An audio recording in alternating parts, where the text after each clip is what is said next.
Hi members, today's video lesson is going to focus on War Photographer by Carol Ann Duffy.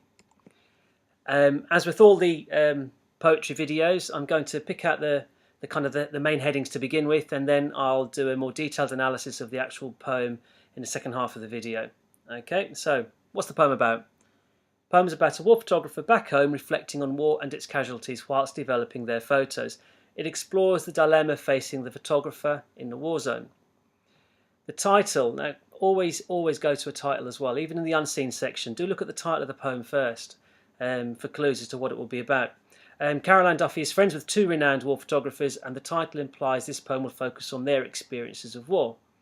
And themes include effects and realities of war, anger, guilt, individual experiences. A bit of a background, the poem was published in 1985, at a time before digital cameras and smartphones, when photographs were developed in very different ways to how they are now. Ask your parents about a darkroom, for example. This is important to bear in mind as it lies at the centre of this poem, the photographer's reflections as he waits for his images to develop in front of him. Okay, so in this section in the exam, the areas to focus on are language, form and structure, method and meaning. So look at your techniques and then explore the effects of those techniques, the meaning. What was the poet trying to convey by using a particular rhyme scheme or lack of rhyme scheme or whatever. Okay, so form and structure. This poem has a very tight structure throughout, comprising an A, B, B, C, D, D rhyme scheme within 4 stanzas of equal line length. There's my method, my technique. This could be seen as an attempt to impose a sense of order and control over something as chaotic as war. There's my meaning. So method and meaning. The fact there is no change in how the poem is structured reflects the futility of war and the futility of trying to express the horrors surrounding it. Okay, so developed meaning. Structure. The cyclical structure, it begins and ends with the photographer's journey to and from a war zone, reinforces how nothing changes, how war continues. The poem follows the photographer's thoughts and feelings as he waits for his images to develop. Then in the 3rd stanza he remembers a specific death, before finishing with a focus on how his images will be received by the public. And we'll look at that when we analyse the poem in more detail. Language and imagery. Caesura is also used. Rural England, to emphasise how the reader fails to grasp the true horrors of war and simply carries on with life. Caesura is any form of punctuation in the middle of a line. The reader's eyeballs prick with tears between the bath and the pre-lunch beers. In the opening stanza, the dark room and red light have sinister connotations which clash with the religious imagery of the church and mass. This juxtaposition reflects the impossible task of trying to make sense of war and its consequences. So your method and your meaning. Now, so an analysis of the poem in more detail. Excuse me. In his dark room, he is finally alone, with spools of suffering set out in ordered rows. The only light is red and softly glows, as though this were a church and he a priest preparing to intone a mass. Belfast, Beirut, Phnom Penh, all flesh is grass. He has a job to do. Solutions slop in trays beneath his hands, which did not tremble then, though seem to now. Rural England. Home again to ordinary pain which simple weather can dispel, to fields which don't explode beneath the feet of running children in a nightmare heat. So there's the first 2 stanzas. I'll throw up all my annotations and try to remember which one was my last one. I think that was my last one. Okay, so in his dark room, he's finally alone. Hints at location, but also the subject matter perhaps. The dark room is where you would traditionally develop photographs.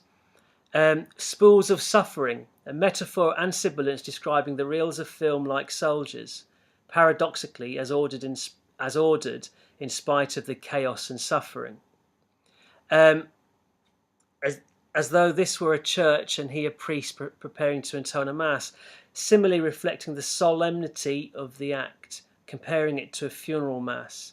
Okay, so as he's going through the process of developing the films, this simile is comparing it to a priest preparing to say mass. And that reflects the serious nature of what he's doing and his job. Belfast, Beirut, Phnom Penh, all flesh is grass.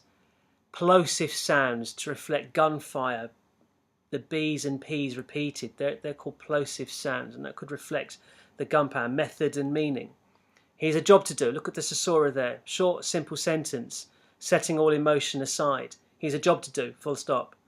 Solutions slop in trays beneath his hands, which did not tremble then, though seem to now. Irony, as the horrors he's seen are only affecting him now. So this is one of the themes, the consequences of war on the individual as well. Rural England, caesura, before and after, full stop, before and after, emphasising rural England, highlighting how, despite home amidst safe and simple surroundings, he's still feeling the effects of war. Now, of running children in a nightmare heat. This is reference to, and I think I've got the photograph for this at the end of this PowerPoint. Reference to the Vietnam War and a famous photograph that captured a 9-year-old girl running naked towards the camera, screaming in pain after her village had been hit by a napalm bomb. Hints at the importance of his work, raising the world's attention to what's going on in a particular war zone is crucial for getting help to maybe bring an end to the war. Okay, so the final two stanzas. Oh, I'll do I can't remember where I stopped. There. Right, okay, something is happening. Lots of caesura in this poem. A stranger's features faintly start to twist before his eyes. A half-formed ghost. This is as the photograph is developing in front of him. He remembers, it takes him back to the actual incident. He remembers the cries of this man's wife, how he sought approval without words to do what someone must, and how the blood stained into foreign dust. So he felt like uncomfortable taking a photograph of this dying man, but he understood that it's important, and the dying man's wife also similarly understood the importance of his job, perhaps. 100 agonies in black and white, from which his editor will pick out 5 or 6 for Sunday supplement. The reader's eyeballs prick with tears between the bath and pre-lunch beers. From the aeroplane he stares impassively at where he earns his living, and they do not care. Something is happening. This is the volta, a turning point, another technique, a turning point, as the focus now switches to personal cost of war. A stranger's features faintly start to twist before his eyes. As the photos start to develop, use of enjambment to reflect this, he focuses on one image and family, making this personal, emphasising the real suffering of war. How he sought approval without words to do what someone must, and how the blood stained into foreign dust. Feels he has important job to do to inform the public of what is happening. A reminder this is all happening somewhere else, that foreign dust. 100 agonies in black and white, a haunting metaphor that confirms the suffering that occurred. The reader's eyeballs prick, so how do we, back in our rural England in our homes on a Sunday, reading the Sunday papers, well, we look at the photograph and we feel this temporary pain, upset, empathy for what we've seen. But how long does it last? And does it really change anything? So temporary pain, perhaps to reflect the brief discomfort caused to the readers when they see the images, suggests he's returning to the war zone. From the aeroplane he stares impassively, like the soldiers. But that last line, they do not care, slightly ambiguous, as he could be saying that the readers don't really care about the victims of war, or that the world doesn't care about the suffering of others. To get your top grades in any of the literature questions, you need to have incorporate tentative analysis into your answer, offering alternative interpretations and reading between the lines. And here's a great example of that slightly ambiguous final line to this poem.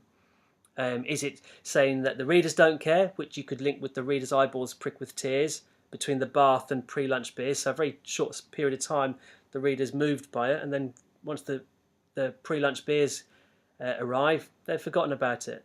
Or that the world doesn't care about the suffering of others. I mean, there's so much suffering today around the world in various war zones, with innocent victims, children in particular, starving to death and dying, and it's just horrendous. And what are we doing about it? What's the westernized government doing about it, other than, no, I'll get too political now, so I'll stop. Right, okay, so there's a lot of detailed analysis there. If your membership allows, do print off the PDF, and you've got the key pages of the PDF, and you've got your analysis along. You can pin it up on a wall so it's there for you as you leave in the morning and get back in the evening from school, or maybe not.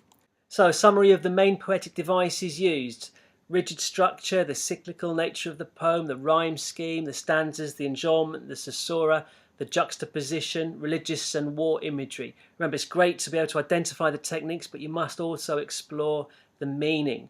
What was the poet's intention behind their use, and was it successful or not?